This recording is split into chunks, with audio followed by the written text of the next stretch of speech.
Kia ora, I'm David Chaston with 90 at 9, brought to you by interest.co.nz. This week, get everything you need to know in 90 seconds at 9 o'clock.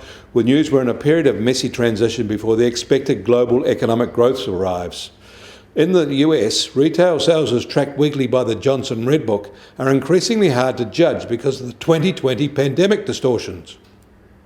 But there are no signs that 2021 that consumers are starting spending their latest stimulus payments in a significant way yet. But those at the bottom of the economic ladder will start getting their stimulus payments next week. However, the latest tracking of consumer confidence suggests this surge may not be far away. The US Conference Board Confidence Report shows a sharp rise in sentiment, its highest in more than a year, with both the present and the future indexes moving higher. And American home price growth in January accelerated to its highest rate in 15 years as the supply of homes for sale dropped to a new low. The Case-Shiller National Home Price Index rose more than 11% in a year. In Canada, they reported January payroll data which shows the number of people on payroll employment falling, but average weekly earnings rising, and rising quite sharply, up 8.3% year on year.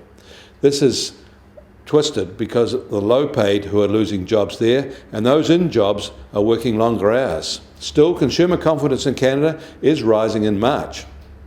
In China, new investment is being poured into a giant iron ore mining project in Guinea, West Africa.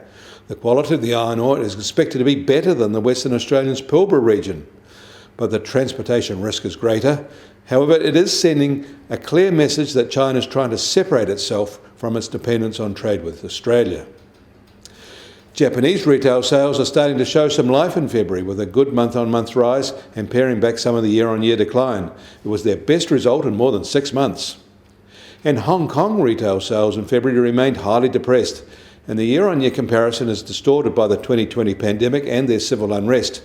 Compared to February 2019, the 2021 result is 27% lower. Hong Kong is now a retail shadow. In Australia, Queensland and Brisbane especially is looking at an extension of their lockdown, one that will be over Easter. The US Treasury 10-year yield is up 1 basis point at 1.72% and earlier hit their highest level since January 2020. And the price of gold starts today down another $28 at $1,685 an ounce, and back to levels we last saw a year ago. Silver is near a 6-month low.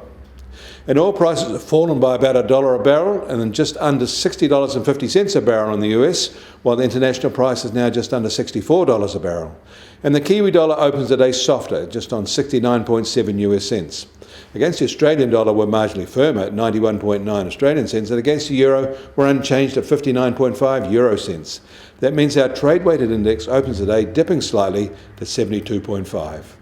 Kia ora, I'm David Chaston. That was 90 at 9, brought to you by interest.co.nz.